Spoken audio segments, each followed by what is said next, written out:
America Israel की Iran के साथ जारी जंग लगातार बढ़ती जा रही है। इसराइल ने दुनिया के सबसे बड़े नेचुरल गैस फील्ड से जुड़े ईरान के साउथ पार्स पर हमला कर दिया। इसके बाद ईरान ने कतर के रास लाफान औद्योगिक क्षेत्र पर हमला किया, जिसमें कतर को काफी नुकसान पहुंचा है। इस पर अमेरिकी राष्ट्रपति डोनाल्ड ट्रंप की प्रतिक्रिया आई है। उन्होंने कहा है कि अमेरिका को इस हमले के बारे में पता नहीं था। ट्रंप ने कहा कि इसराइल अब कोई और हमला नहीं करेगा। अमेरिकी राष्ट्रपति ने अपने सोशल ट्रुथ अकाउंट पर लिखा, मध्य पूर्व में हुई घटनाओं को लेकर गुस्से में इसराइल ने ईरान के साउथ पार्स गैस फील्ड नामक एक बड़े ठिकाने पर हमला किया। पूरे क्षेत्र का केवल एक छोटा हिस्सा ही प्रभावित हुआ है।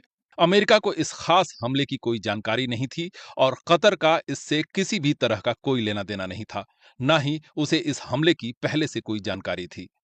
उन्होंने लिखा, दुर्भाग्य से ईरान को इन तथ्यों की जानकारी नहीं थी और उसने बिना उचित कारण के कतर के एलएनजी गैस ठिकाने के एक हिस्से पर हमला कर दिया।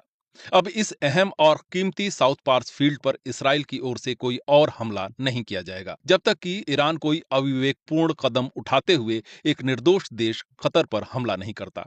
ट्रंप ने लिखा, ऐसी स्थिति में अमेरिका इसराइल की मदद या सहमति के साथ या बिना उसके भी साउथ पार्स गैस फील्ड को पूरी ताकत के साथ नष्ट कर देगा, ऐसी ताकत के साथ जिसे ईरान ने पहले कभी नहीं देखा होगा। मैं इस स्तर की हिंसा और तबाही को मंजूरी नहीं देना चाहता, क्योंकि इसके ईरान के भविष्य पर लंबे समय तक असर होंगे। लेकिन अगर कतर के एलएनजी ठिकाने पर फिर हमला होता है तो मैं ऐसा करने में हिचकिचाऊंगा नहीं। इस मामले में कतर की सरकारी पेट्रोलियम कंपनी ने एक बयान जारी कर कहा है कि 18 मार्च को हुए मिसाइल हमले से उसके मुख्य गैस प्लांट में आग लग गई, जिससे भारी नुकसान हुआ। इसके बाद कतर ने ईरान के 2 राजनयिकों को निष्कासित कर दिया। कतर के गृह मंत्रालय ने कहा है कि रास लाफान में हमले के बाद लगी आग अब पूरी तरह काबू पा ली गई है। किसी के घायल होने की खबर नहीं है। साउथ पार्स पर हमले के बाद ईरान ने खाड़ी देश में अन्य ऊर्जा ठिकानों पर आगे और विनाशकारी हमलों की धमकी दी और कहा कि ऊर्जा क्षेत्र पर किसी भी हमले का वह कड़ा जवाब देगा। रॉयटर्स के मुताबिक रिवोल्यूशनरी गार्ड्स ने ईरानी मीडिया में जारी बयान में कहा, हम आपको एक बार फिर चेतावनी देते हैं कि आपने इस्लामी गणराज्य के ऊर्जा ढांचे पर हमला करके बड़ी गलती की है।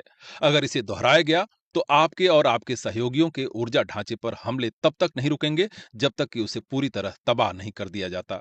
रॉयटर्स के अनुसार साउथ पार्स हमले पर इस्राएली सेना ने कोई टिप्पणी नहीं की, जबकि अमेरिकी अधिकारियों ने कहा है कि वॉशिंगटन को इसकी जानकारी थी, लेकिन वो इसमें शामिल नहीं था।